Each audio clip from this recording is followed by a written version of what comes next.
ನಮಸ್ಕಾರ ಸ್ನೇಹಿತರೆ. ಎಲ್ಲರೂ ಹೇಗಿದ್ದೀರಾ? ಚೆನ್ನಾಗಿದ್ದೀರಾ ಅಂತ ನಾನು ಭಾವಿಸ್ತೀನಿ. ಸೊ, ಈಗ ನಾವು ನೋಡ್ತಾ ಇರೋದು ಗೃಹಭಂಗ ನಾಟಕದ ಮುಂದಿನ ಭಾಗನ. ಗೃಹಭಂಗ ನಾಟಕ ನಮ್ಮ ಇತ್ತೀಚೆಗೆ ತಾನೇ ದಿವಂಗತರಾದಂತಹ ನಮ್ಮ ಎಸ್.ಎಲ್. ಭೈರಪ್ಪನವರು ಬರೆದಿರುವಂತಹ ಕಾದಂಬರಿ.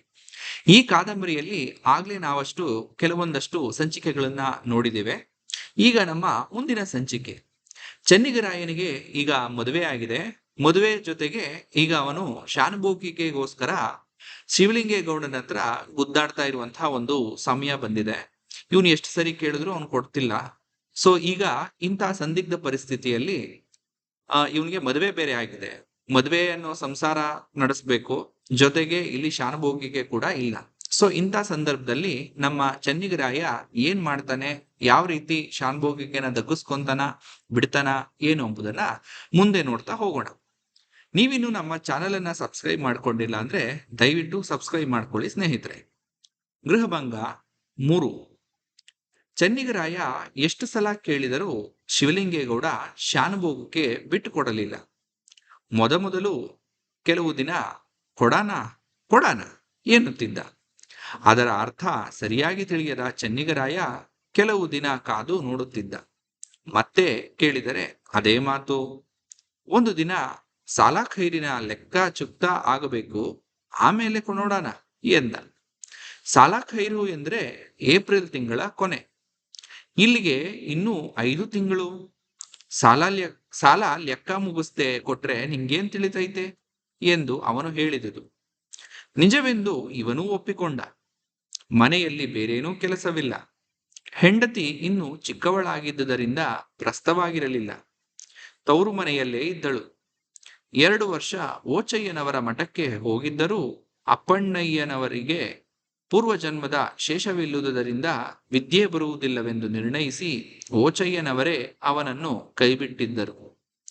ಈಗ ಅವನು ತೋಟದ ಬೇಲಿಗಳಲ್ಲಿ ಕಟ್ಟುತ್ತಿದ್ದ. ಜೇನು ಬಿಚ್ಚುವುದು, ಎಳೆನೀರು ಕೆಡವಿ ಕುಡಿಯುವುದರಲ್ಲಿ ಹೆಚ್ಚು ಹೊತ್ತು ಕಳೆಯುತ್ತಿದ್ದ. ಮುಂದೆ ಶಾನುಭೋಗನಾಗಬೇಕಾದ ಚೆನ್ನಿಗರಾಯ ಬೆಳಿಗ್ಗೆ ಎದ್ದು ಸ್ನಾನ ಮಾಡಿದ ಮೇಲೆ ತಲೆ ಸೂಲೆ ಬಂದವರು ಪಟ್ಟು ಹಾಕಿಕೊಳ್ಳುವಷ್ಟು ದಪ್ಪನಾಗಿ ಹಣೆಗೆ ಕಲಸಿದ ವಿಭೂತಿ ಮೆತ್ತಿಕೊಂಡು ಒದ್ದೆ ಲಂಗೋಟಿಯಲ್ಲಿ ಕುಳಿತು ಸಂಧ್ಯಾವಂದನೆ ಮಾಡಿ ಜನಿವಾರದ ಬ್ರಹ್ಮಗಂಟನ್ನು ಕೈಲಿ ಹಿಡಿದು ಓಂ ಸತ್ ಸತ್ ಸತ್ ಸತ್ ಸತ್ ಓಂ ಸತ್ ಸತ್ ಸತ್ ಸತ್ ಸತ್ ಎಂದು ಏಕತಾನದಲ್ಲಿ ಕೇಳುವಂತೆ ಗಟ್ಟಿಯಾಗಿ 1008 ಗಾಯತ್ರಿ ಹೇಳುತ್ತಿದ್ದ. ಸಾಲ ಖೈರಿಗೆ ಹೋಗಿ ಕೇಳಿದಾಗ ಶಿವಲಿಂಗೇಗೌಡ ಹೇಳಿದ, ಮ್ಯಾಲಿನ ಹುಕುಂ ಇಲ್ಲದೆ ನಿಂಗೆ ಶಾನುಭೋಗಕ್ಕೆ ಹೆಂಗ್ ಕೊಡ್ಲಿ? ನಂದು ನಂಗ್ ಕೊಡೋಕೆ ಮ್ಯಾಲಿಂದೇನು? ಹ್ಞೂ, ನಿಮ್ಮಪ್ಪಂದು ಅಂತ ಬರ್ದಿಟ್ಟಿಲ್ಲ. ನಂಗೂ 10 ವರ್ಷ ಅನುಭೋಗ ಬಂತು. ಹ್ಯಾಗೂ ನನ್ ತಾವ ಕಿತ್ಕೊಳ್ಳುವಂತೆ. ಚೆನ್ನಿಗರಾಯನಿಗೆ ಈ ಮಾತನ್ನು ಕೇಳಿ ಅಳು ಬಂದಂಗಾಯಿತು. ಅಯ್ಯೋ ನಿನ್ನವನ ಎಂದು ಅವನನ್ನು ಬಯ್ಯಬೇಕೆಂದು ಬಾಯಿಗೆ ಬಂದರೂ ಧೈರ್ಯ ಸಾಲದೆ ಸುಮ್ಮನಾದ. ಶಿವಲಿಂಗೇಗೌಡನ ಭಾವ ಪಟೇಲ ಶಿವೇಗೌಡನ ಹತ್ತಿರಕ್ಕೆ ಹೋಗಿ ಕೇಳಿದರೆ ಅವನು, ಲೇ ತಮ್ಮಯ್ಯ, ಶಾನುಬಾಕಿ ಮಾಡಕ್ ನಿನ್ ಕೈಲಿ ಹರಿತದೇನ್ಲ, ಅದೇನ್ ಮಶ್ಗಿರಿ ಅಂತ ತಿಳ್ಕಂಡ್ಯಾ ಎಂದ. ಚೆನ್ನಿಗರಾಯನಿಗೆ ಮುಂದೆ ಏನು ಹೇಳಬೇಕೆಂದು ತಿಳಿಯಲಿಲ್ಲ. ಪಟೇಲರ ಎದುರು ಮಾತನಾಡುವ ಧೈರ್ಯ ಅವನಿಗೆ ಬರುವುದಾದರೂ ಹೇಗೆ? ಹುಡುಗನಾಗಿನಿಂದ ಅವನನ್ನು ಹೆದರಿಸಿ ಗಂಗಮ್ಮ ಕೂಗುತ್ತಿದ್ದುದು ಆ ಪಟೇಲನನ್ನೇ ತಾನೆ. ಅವನು ಸೀದಾ ಅಮ್ಮನ ಹತ್ತಿರ ಬಂದು ಶಿವಲಿಂಗ ಮತ್ತು ಪಟೇಲರ ಮಾತುಗಳನ್ನು ಹೇಳಿದ. ಗಂಗಮ್ಮ ಸುಮ್ಮನಿದ್ದಾಳೆಯೇ? ಪಟೇಲನ ಮನೆಯ ಬಾಗಿಲಿನ ಹತ್ತಿರ ಬೀದಿಯಲ್ಲಿ ನಿಂತು ಗಟ್ಟಿಯಾಗಿ ಕೇಳಿದರು. ಶಿವೇಗೌಡ, ಕಂಡವರ ಹೆಂಡತಿ ಹೇಳು ಎಷ್ಟು ದಿನ ತಿನ್ನಬೇಕು ಅಂತ ಮಾಡಿದೀಯಾ? ನಿನ್ ಹೆಂಡ್ರ ಬಳೆ ಕುಕ್ಕು ಹೋಗಿ ನಿನ್ ಮನೆ ತೊಳೆದು ಹೋಗುತ್ತೆ ತಿಳ್ಕ. ಈ ಮಾತನ್ನು ಕೇಳಿದ ಪಟೇಲನ ಹೆಂಡತಿ ಗೌರಮ್ಮನಿಗೆ ಭಯವಾಯಿತು. ಬ್ರಾಹ್ಮಣ ವಿಧವೆಯ ಶಾಪ ತಟ್ಟಿದರೆ ನಮ್ಮ ಗತಿಯೇನು? ಅವಳು ಗಂಡನಿಗೆ ಹೇಳಿದಳು, ಅವರ ಚಟ್ಟದ ಕೋಲು ಮಡಿಕೊಂಡು ನಮ್ಗ್ಯಾಕ್ನಾಗ್ಬೇಕು, ಬಿಸಾಕು ಅಂತ ಶಿವಲಿಂಗಣ್ಣಂಗ್ ಹೇಳೋ ಅತ್ಲಾಗೆ. ಪಟೇಲ ತಾನೇ ಹೊರಗೆ ಬಂದು ಹೇಳಿದ, ಗಂಗವ್ವ, ಹಿಂಗ್ ಕೆಟ್ಟ ಮಾತು ಯಾಕೆ ಆಡ್ತೀಯ? ಬಾ ಕುಂತ ಮಾತಾಡೋಣ ಗೌರಮ್ಮ ಜಗುಲಿಯ ಮೇಲೆ ಮಣೆ ಹಾಕಿಕೊಟ್ಟಳು. ಗಂಗಮ್ಮ ಅದರ ಮೇಲೆ ಕುಳಿತ ಮೇಲೆ ಪಟೇಲ ಒಂದು ದಿಂಬು ತರಿಸಿ ಹಾಕಿಕೊಂಡು ಹೊರಗೆ ಕುಳಿತ. ಭಾವಿ ಶಾನುಭೋಗ ಚೆನ್ನಿಗರಾಯ ಸೂರುಕಟ್ಟಿನ ಕೆಳಗೆ ನಿಂತೇ ಇದ್ದ. ಪಟೇಲ ಹೇಳಿ ಕಳಿಸಿದ ಮೇಲೆ ಅಲ್ಲಿಗೆ ಬಂದ ಹಾಲಿ ಶಾನುಭೋಗ ಶಿವಲಿಂಗ ಇನ್ನೊಂದು ಜಗುಲಿಯ ಮೇಲೆ ಕಾಲು ಹಾಕಿ ಕುಳಿತುಕೊಂಡ. ಪಟೇಲ ಹೇಳಿದ, ಶಿವ ಚಾರ್ಜು ಕೊಡಾಕ್ ಯಾಕಾಗ್ತಿಲ್ಲ ಅಂತ ಇವಮ್ಮನವ್ರಿಗೆ ವಸಿ ಸಮಜಾಯಿಷಿ ಮಾಡಿ ಹೇಳು. ಶಿವಲಿಂಗ ಗಂಗಮ್ಮನನ್ನು ಕೇಳಿದ, ನಿಮ್ಮ ಮಗನ ವಯಸ್ಸು ಏಟು? 19 ನಡೀತಿದ್ಯಲ್ಲ, ಹಂಗಂತ ನೀವು ಅಂತೀರ. ಸರ್ಕಾರಿ ಇನ್ನೂ 16 ಅಂತಲೇ ಐತೆ. ಅವನಿನ್ನೂ ಮೆಜಾರಿಟಿಗೆ ಬಂದಿಲ್ಲ. ಗೌರ್ಮೆಂಟ್ ಕೆಲಸ ಹೆಂಗ್ ಕೊಡಾಕಾಯ್ತದೆ? ಇವನ್ ಹುಟ್ಟಿದಾಗ ನಮ್ಮ ಮನೆಯವರೇ ಶಾನ್ಭೋಗ್ಕೆ ಮಾಡ್ತಿದ್ರು. ಅವ್ರೇನ್ ಸುಳ್ಳು ಬರ್ದಿರ್ತಾರ? ನೆಟ್ಟಗ್ ನೋಡು. ಜನನ ಮರಣ ರಿಜಿಸ್ಟರ್ ನಮ್ತಾವ ಇರಾಕಿಲ್ಲ. ಅದು ನೋಡಕ್ಕೆ ಸರ್ಕಾರಕ್ಕೆ ಫೀಸ್ ಕೊಡಬೇಕು. ಮೊದಲು 50 ರೂಪಾಯಿ ಕೊಡಿ, ಆಮೇಲೆ ತಿಪ್ಪೋರ್ಗೆ ಹವಾಗಿ ನೋಡಿಸ್ತೀನಿ. ಜನನ ಮರಣ ರಿಜಿಸ್ಟರು ಶಾನುಭೋಗರ ಹತ್ತಿರ ಇರುತ್ತದೆಯೇ ಇಲ್ಲವೇ? ಅದನ್ನು ನೋಡಲು ಫೀಸು ಕೊಡಬೇಕೇ ಬೇಡವೇ? ಕೊಡಬೇಕಾಗಿದ್ದರೆ 50 ರೂಪಾಯಿ ಆಗುತ್ತದೆಯೇ ಎಂಬ ಬಗೆಗೆ ಗಂಗಮ್ಮನಿಗೆ ಗೊತ್ತಿಲ್ಲ. ಏನೋ ಚೆನ್ನಯ್ಯ, ಕೊಡ್ಬೇಕೇನೋ? ಲೆಕ್ಕ ಕಲ್ತ್ ಕಂಡಿರಾನು ನೀನು ಹೇಳೋ ಎಂದು ಮಗನನ್ನು ಕೇಳಿದರೆ, ಸೂರುಕಟ್ಟಿನ ಕೆಳಗೆ ನಿಂತೇ ಇದ್ದ ಅವನು ಕಕರನಂತೆ ಮುಖ ಮಾಡಿಕೊಂಡು ಯೋಚಿಸಲು ಮೊದಲು ಮಾಡಿದ. ಅದೇನ್ ಹೇಳೋ ಎಂದು ಇನ್ನೊಂದು ಸಲ ಕೇಳಿದ ಮೇಲೆ, ನಂಗೆ ಗೊತ್ತಿಲ್ಲ ಕಣಮ್ಮ ಎಂದ. ನಂಗ್ ಲೆಕ್ಕವೆಲ್ಲ ಬರುತ್ತೆ ಅಂದ್ಯಲ್ಲೋ ಈಗ ಶಿವಲಿಂಗ ಎಂದ.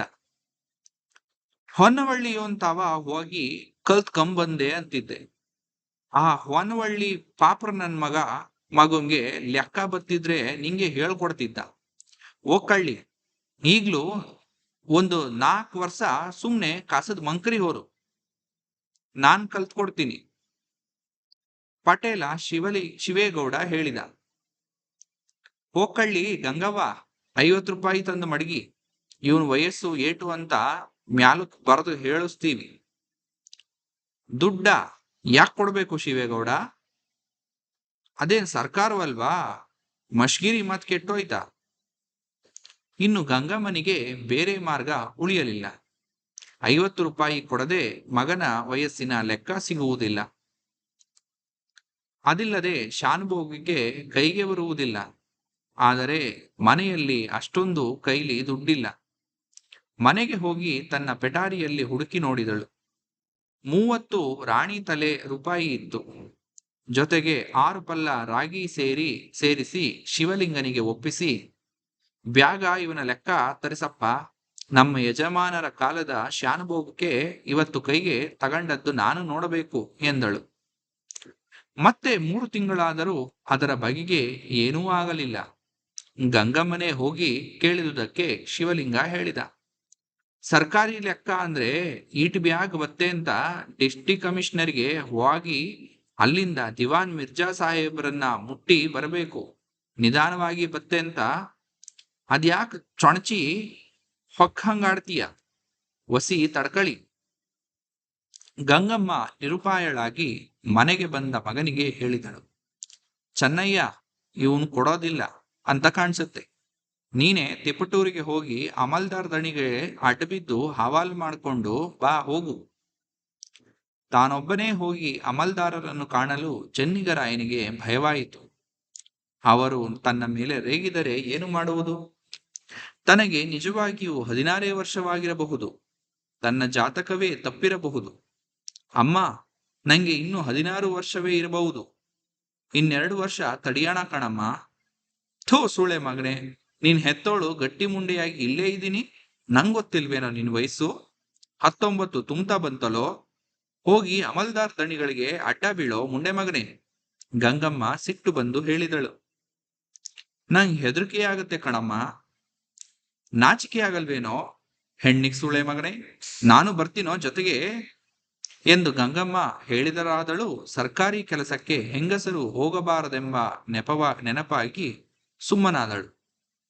ಹೆಂಗಸರು ಸರ್ಕಾರಿ ಲೆಕ್ಕವನ್ನು ಕೈಲಿ ಮುಟ್ಟಿದ್ದು ಗೊತ್ತಾದರೆ ಪೊಲೀಸಿಗೆ ಹಾಕ್ತಾರಂತೆ. ಇನ್ನು ತಾನೇ ಹೋಗಿ ಅಮಲ್ದಾರರ ಎದುರು ನಿಂತರೆ ಸುಮ್ಮನೆ ಬಿಡ್ತಾರೆಯೇ? ಇನ್ನು ಬೇರೆ ಉಪಾಯವಿರಲಿಲ್ಲ. ಹೀಗೆಯೇ 1 ತಿಂಗಳು ಕಳೆದ ಮೇಲೆ ಗಂಗಮ್ಮನೇ ಹೇಳಿದರು, ಹೇಗಾದ್ರಾಗ್ಲಿ ಒಂದು ಹೆಜ್ಜೆ ನಾಗಲಾಪುರಕ್ಕೆ ಹೋಗಿ ನಿಮ್ಮವರನ್ನ ಕೇಳು, ಅವರೇನಾದ್ರೂ ಮಾಡಿಸ್ತಾರೆ. ಸ್ನೇಹಿತರೆ, ಕಥೆಯನ್ನ ಇಲ್ಲಿಗೆ ನಿಲ್ಲಿಸೋಣ. ಈಗ ನಮ್ಮ ಚೆನ್ನಿಗರಾಯ ತನ್ನ ಮಾವನವ್ರನ್ನ ಕೇಳೋದಕ್ಕೆ ಅಂತ ಅಂದ್ಬಿಟ್ಟು ನಾಗಲಾಪುರಕ್ಕೆ ಹೋಗ್ತಾನೆ ಅಂತ ಹೇಳ್ತಿದ್ದಾಳೆ ನಮ್ಮ ಗಂಗಮ್ಮ. ಈಗ ಇಬ್ರು ಹೋಗ್ತಾರ? ಹೋದ್ಮೇಲೆ ಅವರ ಮಾವ ಏನ್ ಮಾಡ್ತಾರೆ? ಇವನಿಗೆ ಸಹಾಯ ಮಾಡ್ತಾರ ಮಾಡೋದಿಲ್ವಾ ಅನ್ನೋದನ್ನ ಮುಂದಿನ ಸಂಚಿಕೆಯಲ್ಲಿ ನೋಡ್ತಾ ಹೋಗೋಣ ಸ್ನೇಹಿತರೆ. ಎಲ್ಲರಿಗೂ ಶುಭವಾಗಲಿ, ಶುಭ ದಿನ. ನೀವಿನ್ನು ನಮ್ಮ ಚಾನೆಲ್ ಅನ್ನು ಸಬ್ಸ್ಕ್ರೈಬ್ ಮಾಡ್ಕೊಂಡಿಲ್ಲ ಅಂದ್ರೆ ದಯವಿಟ್ಟು ಸಬ್ಸ್ಕ್ರೈಬ್ ಮಾಡ್ಕೊಳ್ಳಿ. ಇದೆಂದೇ ನಮ್ಮ ವಿನಂತಿ. ನಮಸ್ಕಾರ.